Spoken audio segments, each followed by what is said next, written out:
Guys, welcome back to the channel.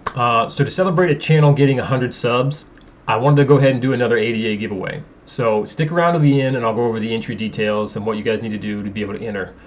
So today's, I'd like to go over a news article by Pete Rizzo. I don't know if any of you guys have heard of him or not. He posted his article over on Twitter. It's called The Unbearable Tragedy of the B Word. So the overview is that the B Word conference was a travesty of disclosure that failed to advance the conversation on Bitcoin as a technology in a meaningful way. The article starts off as taking jabs at the members of the conference, saying this is simply a meeting of three billionaires giving their bird's eye view from their ivory tower of what's going on in the space. And honestly, I personally used to have a lot of respect for Elon.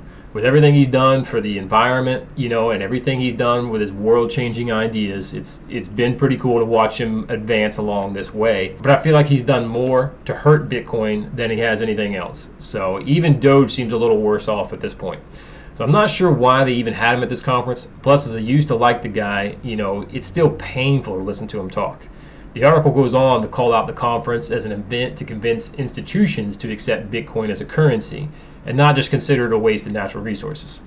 If this is a plot by Jack Dorsey, the founder of Twitter, to get Elon to agree to accept Bitcoin for Teslas, I don't think he did a very good job. Of course, I was watching hoping Elon was going to say he decided to accept Cardano because it's so environmentally friendly.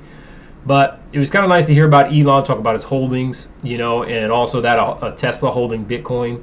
But I don't think it was breaking news. He talked about this before and sold a little bit, but bought a lot. So hopefully everything's going to stay the same there. Hopefully he doesn't dump. But a lot of the conference was about the technology and not so much the currencies. The main thing I liked hearing from Elon say was his little piece on the government. How some people don't like corporations, but they are all for the government. Well, the government is just a big corporation with a big violent corporation. So no goals are really set in this 70-minute video. There's no new great plans. So overall, was it a waste? Well, like I said, it was pretty boring for the most part. Is my opinion. It's possible Elon had lawyers on the sides, making sure he didn't say anything crazy or anything like that. But of course he had to bring up Doge. And how Doge is going to win eventually over everything else because it's ironic, But, it's possible where they're worried about government suppression, If they start talking too much about adoption and everything going on, is the government going to step in and we need to regulate this now? It's possible when you get into the social media guys like Jack Dorsey, you don't really want them to push too much to the masses, when the government's kind of trying to figure out what they're going to do and the central banks issuing their own digital currency. So it's kind of hard to say, who knows. But that's pretty much it. I just wanted to cover that article real quick about how, there's a 70-minute video, with Elon and Jack Dorsey and the other investor lady, which I've heard a lot about lately. She runs the ARK fund, so she's a big investor. How she's kind of going against the flow when it comes to other hedge funds and stuff like that.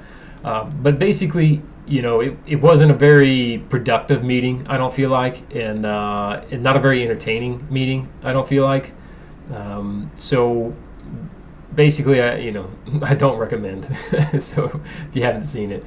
But so basically that's it for today's video. So the entry requirements for the giveaway, you need to like the video and leave a comment about whether or not you think Elon is good for this space or if you think he's garbage. If he's doing more harm than good, let me know in the comments and what your opinion is.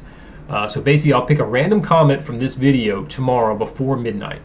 The last giveaway I let run for about a week or so, when I was just starting off and trying to get some more help, But this one, we're going to run for 24 hours, which means, if you want to really get in on this giveaway and the next giveaway, you need to be able to sub, hit the bell notification, and that way you get a alert right away so that you can jump within that 24 hours and make your comment. So that's pretty much it for today, guys. I'll post the winning results tomorrow, either tomorrow or the following day. I'll pick the winner late at night and then make a video on it and probably post it the following day. So that's it, guys. Thanks for watching.